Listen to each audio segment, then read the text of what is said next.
খৈরাটি আলী আজম কয়েকদিন যাবৎ তার ব্রেনে ডিস্টার্ব থাকার কারণে তার পরিবার তাকে শিকল দিয়ে বেঁধে রাখছে।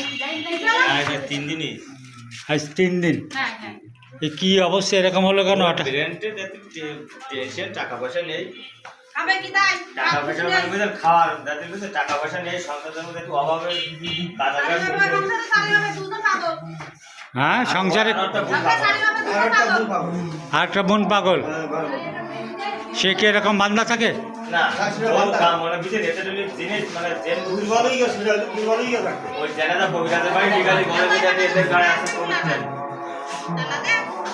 গিয়ে কি করতো? এক সপ্তাহ আগে যাচ্ছি মাছের ব্যবসা করেছি, ধ্যান চালাই, বুঝলেন? হ্যাঁ, ধ্যান চালাই তুই মাছের ব্যবসা করেছি, টাকা পয়সা নেই তো বুঝলেন, ব্যবসা বাণিজ্য করতে পারছি না অভাবে, মানে খুব বুঝলেন অভাবে, মানে জমা জমি তো বেশি বেশি সব বেশি ফেলেছে। এখন ওই সংসারে বুনটা পাগল ওই ইদানিং এর ভিতরে একটা ভ্যানও কিনেছে, টুকটাক ভ্যান চালায়, আবার মাছের ব্যবসা করে। এখন জাতি মা আছে, একটা ভাই নিয়ে আছে, বোন আছে, সংসার চালানি অভাবের কারণে জাতির মানে টেনশনে, মানে মোটামুটি টেনশনে ওর ব্রেনে ডিস্টার্ব হয়েছে। কোনো দাম চাইলে টাকা পয়সা নেই, কি চাকরি লোক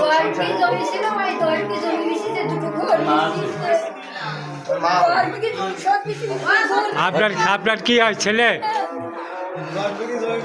এখন কি এই অবস্থা হওয়ার কারণ কি বলে মনে করেন আপনি?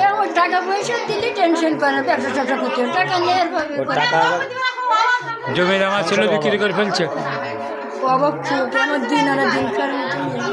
এখন যদি মনে করেন কি যদি কোনো চাইল দেয়, যদি চেয়ারম্যানের কাছ থেকে, আমি মাঝে বলছিলাম চেয়ারম্যান সাহেব যে উনাকে যাতে লিখে কিছু চাউল বা কোনো বয়স্ক ভাতা, কোনো কাটার আসা, কোনো মাসিক ভাতা বা কোনো কাটার আসা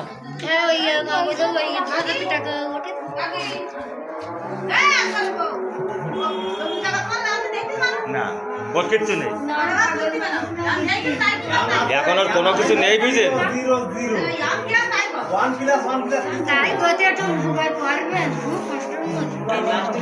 ওর আর বোনটাও দেখবেন,